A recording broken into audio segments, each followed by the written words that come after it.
마케팅 회사에 돈 갖다 바친 학원은 어떤 학원들일까요? 학원 마케팅 효율이 좋다는 것은 알았지만 그럼 그냥 대행을 맡겨버리면은 끝날까요? 블로그를 대신 운영해 준다는 것은 과연 어떤 방식으로 이루어지는 걸까요? 입장을 한번 바꿔서 생각해보면 답이 나옵니다. 의뢰를 맡긴 학원의 입장이 아니라 고객과 그리고 마케팅 대행의 관점에서 한번 생각을 해볼게요. 저도 직접 마케팅 대행을 예전부터 교육받고 직접 대행을 해오면서 다른 대행사들에 대한 자료를 모으고 그리고 분석한 사실들을 토대로 말씀을 드리도록 하겠습니다. 아마 마케팅을 대행한 업체가 보면 진짜 많은 욕을 먹을 것 같습니다. 먼저 대행으로 블로그를 작성하는 입장에서는 대행을 계약하는 그 순간이 목적 달성입니다. 모든 마케팅 대행은 먼저 돈을 받고 대행을 해주기 때문에 효율에 따라서 의뢰를 맡기는 쪽이 지불을 할 수가 없는 구조죠. 그러면 일단 의뢰를 맡김과 동시에 비용을 지불하게 되고 그 다음에 대행을 이제 시작하게 되겠죠. 그럼 마케팅 대행을 하는 입장에서는 효율을 신경 써가면서 대행을 진행을 할까요? 물론 정성을 다해서 성심성의껏 작성하고 신경을 써주는 대행도 분명 있겠죠.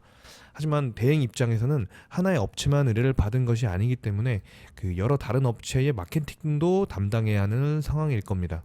그러다 보면은 당연히 한 업체당 대행을 하고 글을 써주는 시간과 노력을 최소한으로 줄이고 오히려 다른 업체들과의 계약을 더 따내는 데에 혈안이 될 수밖에 없습니다. 그럼 글을 대충 쓰면 의뢰 업체가 당연히 확인하면 되는 거 아니냐라고 생각을 하실 수가 있으실 텐데요. 글을 대충 쓰고 열심히 쓰고의 문제가 아닙니다.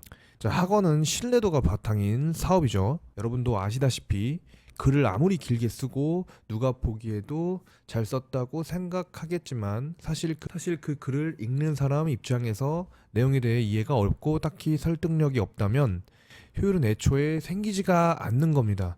그래서 학원 입장에서는 굉장히 잘 썼다고 생각하게끔 글을 쓰면서도 사실상 다른 학원과 비슷하게 복사해서 글을 작성하거나 초등학생도 사용할 만한 그 AI, 예를 들어 챗GPT 같은 것들을 이용해서 그냥 간편하게 10초 만에 글을 작성하게 되는 거죠. 사실 네이버는 바보가 아닙니다. 아무리 글을 길게 쓰고 잘 쓴 것 같아 보여도 어떤 문구를 복사했는지 그리고 어떤 문구가 중복이 되었는지 그리고 이게 심지어는 AI를 썼는지까지도 요즘엔 구별을 한다고 합니다. 그럼 과연 이런 글들을 네이버에서 좋아라 하고 노출을 시켜줄지에 대해서는 아무도 장담을 할 수가 없는 거죠.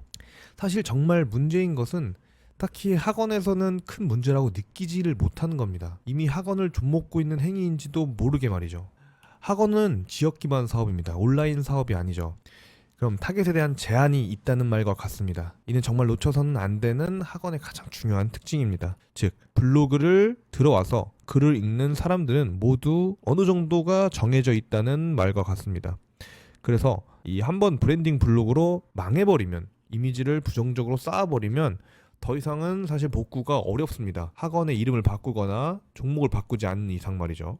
사실 이게 보기에만 좋고 설득력이 하나도 없는 글을 읽고 학원의 이름까지 알아버렸다면 이미 그 해당 학원에 대한 인식은 끝나버리는 겁니다. 이게 다른 통로를 통해서 다시 듣는다고 하더라도 고객의 입장에서 학원에 대해 처음으로 박힌 인식은 바뀌지가 않습니다. 이 인식은 끝까지 갈 수밖에 없죠. 그렇게 결국 수십만 원을 학원 측에서 매달 써가면서 이 학원의 확장 가능성을 점차 조금씩 스스로 박살내고 있는 행위나 다름이 없다는 겁니다. 이게 온라인 사업의 마케팅은 단순히 돈만 낭비하는 행위에는 그치지만 지역 기반의 신뢰도가 필요한 사업은 아예 차원이 다릅니다. 지역 기반의 신뢰도가 필요한 사업은 아예 차원이 다릅니다. 홍보를 할 수 있는 기회가 한정적이겠죠. 그렇다면 그렇게 해서 학원뿐 아니라 지역 기반의 사업들은 매출을 높이고자 했던 나의 마케팅이 혹은 마케팅 대행이 결국 나의 사업을 망하게 하는 지름길로 작용하게 돼버립니다.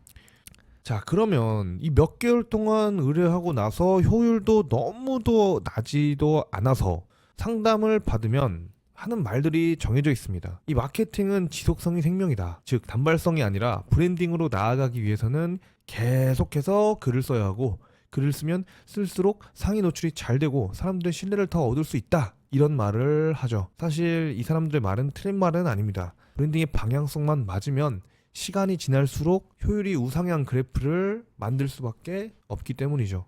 하지만 그 방향성에 대한 정확한 판단을 하지 않는 것이 결국에는 패망으로 가는 지름길이 될 수 있다는 겁니다. 마케팅은 단순히 제품을 팔기 위해 홍보를 하는 것이지만 더 나아가서 마케팅이 쌓인 브랜딩은 이미지를 구축하는 것이 더 큰 목적이라 방향성이 더 중요합니다. 부정적인 이미지를 한번 구축해버리면 다시 살리기가 매우 어렵습니다. 특히나 타겟이 정해져 있는 바로 지역 기반의 사업에는 더더욱 그렇습니다. 하지만 이렇게 대응을 해주는 곳은 이런 사실에 대해서 신경 쓰지를 않겠죠. 어차피 글을 누가 봐도 보기 좋게 잘 썼고 겉으로 보기에는 큰 문제도 없으니 실제 효율에 대해서는 책임을 지지 않기 때문입니다. 그럼 이제 의뢰한 업체들은 이유도 모른 채 효율도 못 보고 이미지를 쌓을 기회를 아예 놓쳐버리게 되는 것이고, 그만큼의 시간과 돈을 그냥 날려버리게 되면서 또한 이 실패의 원인을 찾지 못하게 되는 겁니다. 이미 시작한 대행은 또 멈추기에는 애매하고 지속적으로 대행 비용을 지출할 수밖에 없고, 대행 업체는 계속해서 그 돈을 받아먹겠죠.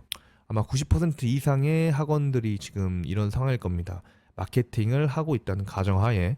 정리하자면 이 대행 업체는 글을 보기 좋게 쓰고 잘 유지를 해주겠지만 고객의 입장에서는 신뢰도를 얻을 만한 내용을 얻기보다는 대부분 학원이 비슷하게 홍보하는 커리큘럼과 같은 형식적 측면을 다른 방식으로, 색다른 방식으로 계속해서 강조를 한 글을 기계적으로 수십 개를 생산하기 때문에 실질적인 효과는 사실 거의 없겠죠. 오히려 이러한 이미지를 긍정적으로 구축하고 고객을 설득할 수 있는 기회를 날리게 된다는 겁니다.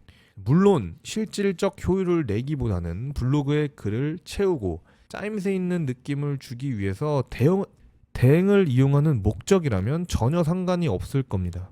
하지만 그러려면 차라리 그냥 본인이 직접 하루에 10분 정도만을 투자해서 글을 쓰는 것이 오히려 비용을 더 아낄 수 있는 상황을 만들 수 있기 때문에 이런 목적을 가지셨더라도 다시 한번 생각해 보실 필요가 있는 겁니다. 그럼 이게 왜 이런 문제가 계속해서 생기는지, 그리고 이러한 문제를 어떻게 단 한 번에 해결할 수 있는지에 대해서 다음 영상에서 한번 알아보도록 하겠습니다.